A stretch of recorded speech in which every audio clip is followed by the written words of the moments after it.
The Psychology of Nations. A Contribution to the Philosophy of History. By G. E. Partridge. Chapter 10. Political and Historical Factors. We think of political causes of war mainly as an aspect of the fact that nations desire always certain geographical objectives. These desires are represented in part by the policies of governments and leaders, but we must also think of nations as a whole as having desires, and as being moved by profound purposes.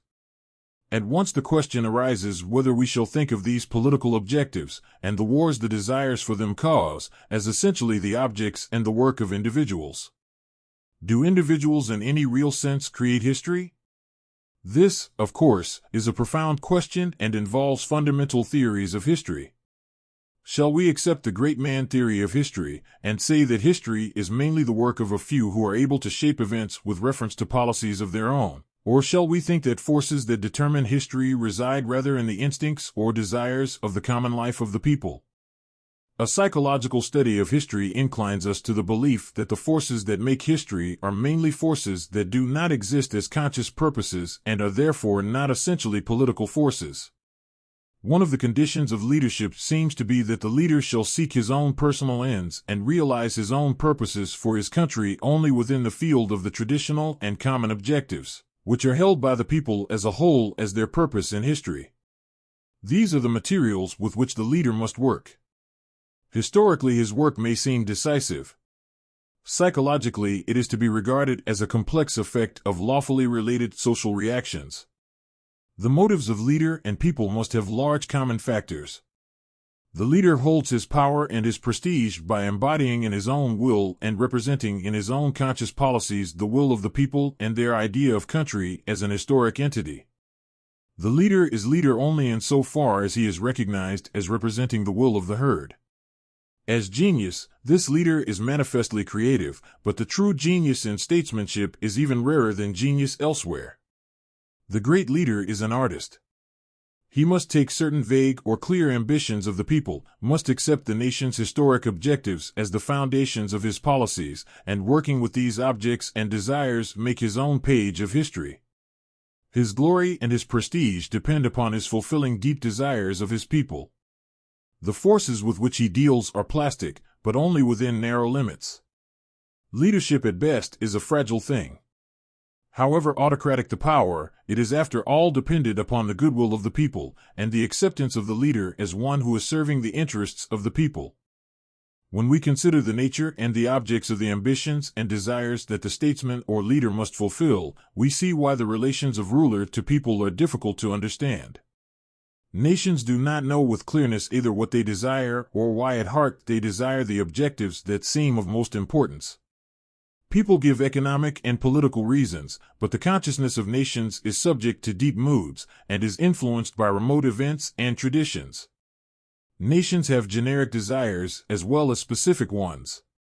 They always crave empire, they all desire to have rank. They are always ambitious, jealous, and watchful of one another.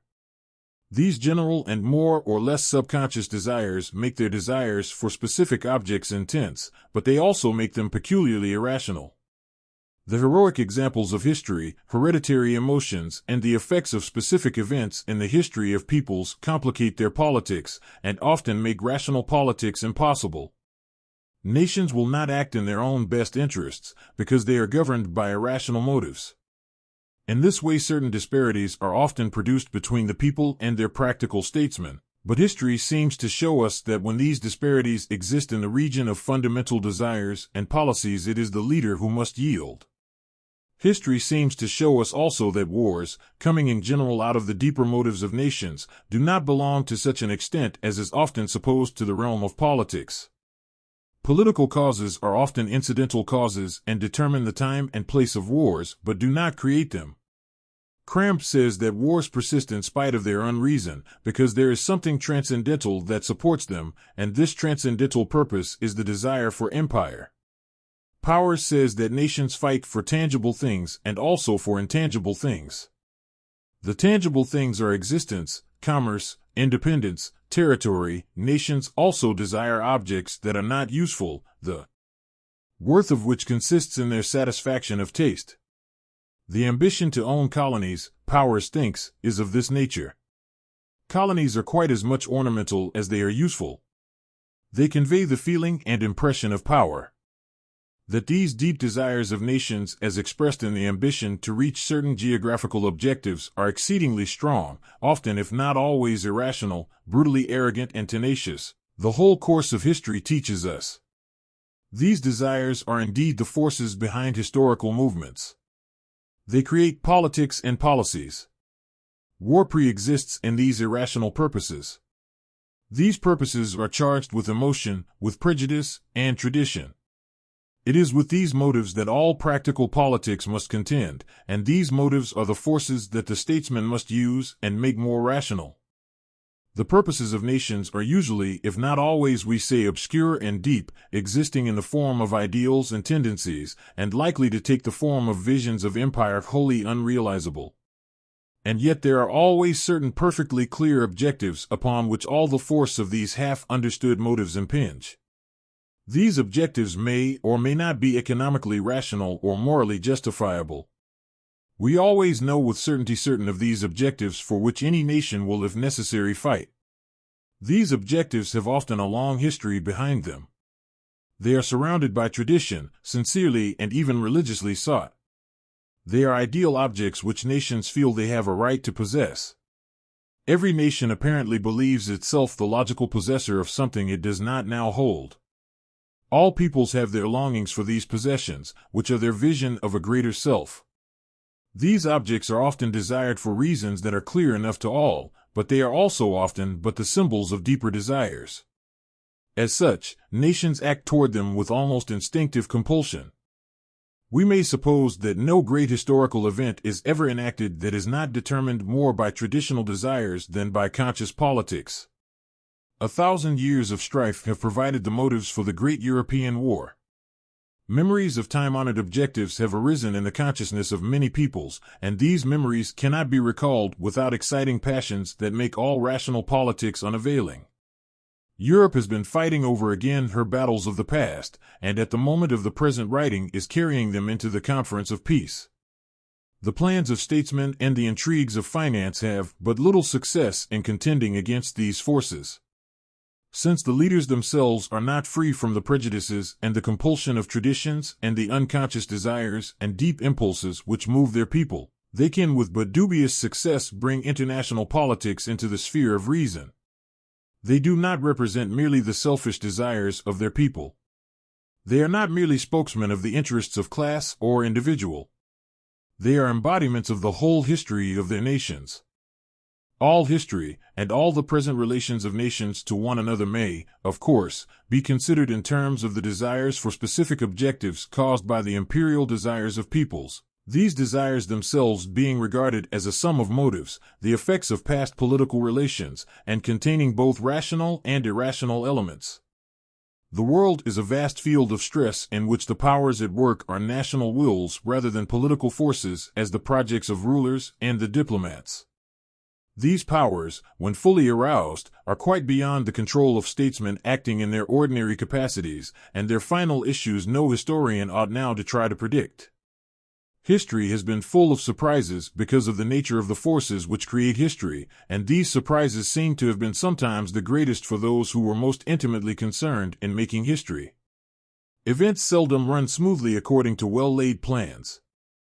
It would not fall within the scope of a psychological study of war to describe or analyze the complex system of strains that exist in the world today, and to point out the conditions that led to the Great War would be for the most part unnecessary, since they must be obvious to all. The main items in such a study of history, however, may well be recalled to mind. One would need to show the effects of England's irresistible development through several centuries, the struggle for the control of the Mediterranean, Germany's efforts to extend her empire toward the east, and the closing of doors against Germany's advance, Russia's pressure upon the Teutonic peoples, the ancient and terrible dread of Russia on the part of the nations of Western Europe, the shadow under which Turkey, Germany, and England had lived because of the presence of the great Slavic state, with its mysticism, its dynastic ambitions, and its great growth force, its need of open ports, and vital interest in the amalgamation of the South Slavic peoples, and the determination to own Constantinople and to succeed to the place of the Turkish Empire.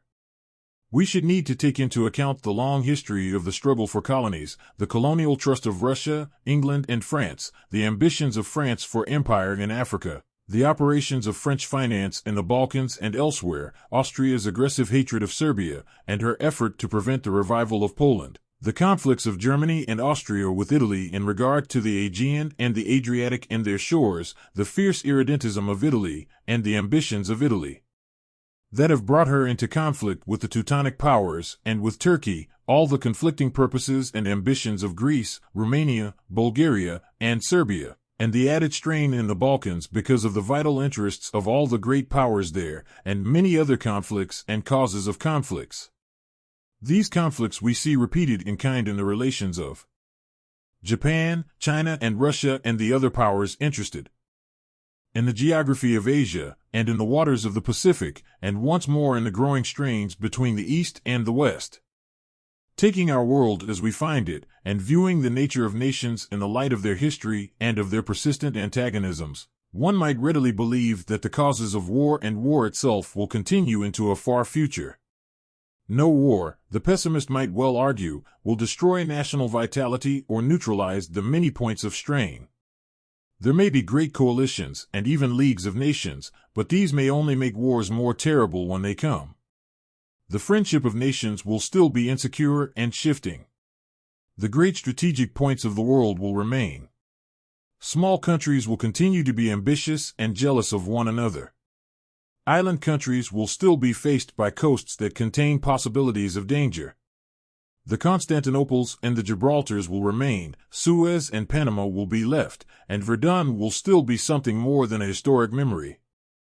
That these objectives might all be brought into a permanent state of equilibrium by some ideal world politics, that nations ought to abandon their ideas of empire, or at least see how crude these ideas are, how out of relation to our modern ideas of value, and how out of place in a practical world. All this we can readily understand, but who will expect nations to become very different from what they are now? And who shall say how many imperial eggs there are in the world yet to be hatched? There are many ways of justifying these ambitions. Germany justifies hers by reason, and the researches of her great historians, the Treitschkas and the Mommsens. Russia bases her claims upon her religion and her ethos. Japan brings her divinity and her traditions, her vitality and her intelligence. England offers her justice and above all her proved genius for government as a justification of empire. But after all, these desires for empire lie deeper than proof and reason can go. Poetic, dramatic, and religious elements enter into them. There are geniuses among nations. The creative force in a nation is its life force, its essence, and its reality. In some sense, the desire to be an empire is the whole meaning of a nation, for without the ambition to be supreme, peoples, some of them, would be nothing. It is the vision of empire, however forlorn and hopeless, that keeps many nations alive, perhaps all. Nations seek to express in visible form the evidence of their inner and potential greatness. The historic and time-honored art of empire building is the only art they know. Whether this is the tragedy of history, the world's fate and the condemnation of it to perpetual warfare, or is but a term in the logic by which nations rise to other and higher forms, or finally is a crime or a mistake which it is within the power of the will of man to abandon or amend, these are problems of the philosophy of history. Historical causes. Historical causes of war are in part the sequences of events that the political causes of war produce, political as the causes inherent in the wills of nations, and we must suppose they are mainly this. History, from this point of view, is the working out of the motives or the desires contained in these national wills. The causes of our late war, for example, are to be sought mainly in the wills of the great powers that are concerned in it. Economic forces, the laws of the growth of nations, both psychological and physical laws, the conditions of the geographical distributions of peoples over the earth, all these are involved in the cause of wars. There are also great personages whose actions must to some extent be considered apart from these general laws. These personages contribute factors to the causation of any given war that are not entirely inherent in the laws of growth or the psychology of nations. Shall we say also that there are fortuitous factors, historical causes that are not contained in any logic of human desires? Can we say, perhaps, that these fortuitous causes are indeed the main causes, in a word that wars are not desired, mainly, but are the product, indeed, either of the mere logic of chance, or of a design that transcends human will altogether? Are wars willed, or are they the results of the complex, the illogical and uncontrollable factors of the world's existence and movement? These may not be practical problems, but they are serious problems, since in the end they implicate the whole of philosophy. What place shall we give, in the laws of history, to the sudden and chance turn of affairs, to the quick shift of the wheels of fortune, to the incidents, the accidents, the misjudgments of rulers, and the slips of the diplomats? Are wars after all a product of the logic of life, or are they mere fortuitous syntheses of events which in their particular combination make a total that is not involved either as desire or as tendency, in the sum of the particulars that enter into the whole? How completely, in a word, do the interests and purposes of nations determine wars? May we speak of motives that always tend to produce wars, but never seem to will them? History seems to show us that wars are less directly willed than we have sometimes supposed, and perhaps that there is a large element of chance in them as regards a given war at any time and in any place. War in general is inherent in, or is a natural effect of, the laws of development of nations. Wars as historical events are not completely describable in terms of these laws. It is the old contrast between the historical and the scientific explanation of things that appears here. Nations have deep and vague desires, we say. They want satisfaction of their honor, they crave a dramatic life, even military prestige and glory, but we do not often find war itself definitely willed. The desires of nations, we repeat, tend to be too fundamental to be specific. Their specific desires are indeed, and for that reason likely to be contradictory. They desire both war and peace at the same time, and have interests that may be served by both. They live in indecision like individuals. Motives conflict. They hesitate, and doubt, and fear. They shrink from taking the plunge. It requires the sharp and clear event, the chance event, most often, to precipitate them into wars. It is always tomorrow that they are to wage wars. So wars do not usually occur by the rational plans and devices of any man or any historical sequences of men, we may believe, and it is a question whether wars are very often intended in a real sense by anyone. Wars occur as crises in events. The strains that produce them are certainly inherent in the relations of nations at all times, and even in the motives of personal politics. But in general these relations as consciously governed relations are in the direction of seeking the greatest advantage with the least show of force. The conditions must all be present, both the match and the powder, before war can take place. There must be a condition of strain, having certain psychological features none of which can be missing, the condition being something complex and not readily analyzable at any given time. In addition to these strains, events must take place which, in all their appearances, are fortuitous. One might argue from this that the cure of war consists in eternal watchfulness to see that the match does not touch the powder, that we must watch these events that precipitate wars and safeguard peoples from being affected by them. This, of course, is more or less the method of diplomacy. To some minds, the League of Nations is a device for doing this on a larger and more systematic scale. But when we study history and see what these war-causing incidents are, how numerous and how variable, we can see that diplomacy and statesmanship undertake an impossible task when they try to steer the world along its narrow historical course, with only historical landmarks for guides. The war that is so vividly in mind now furnishes us with an illustration of the complexity of the causes of war, and allows us to see clearly contrasting views of the causal factors in great wars in general. We see here a closely fitting series of events, each in itself having but little reference to the great crisis, all fitting together, and for want of any one of which, if one takes the purely historical view, we might suppose the war would never have happened, or might have been postponed indefinitely. If Venizelos, to go back no further than that, had remained in Crete and had been content to be an island politician, would not the course of events in the Balkans have been very different? Out of his course came events which no one could have foreseen, but which, without similar actions on the part of individuals producing other links in the chain, would not have taken place.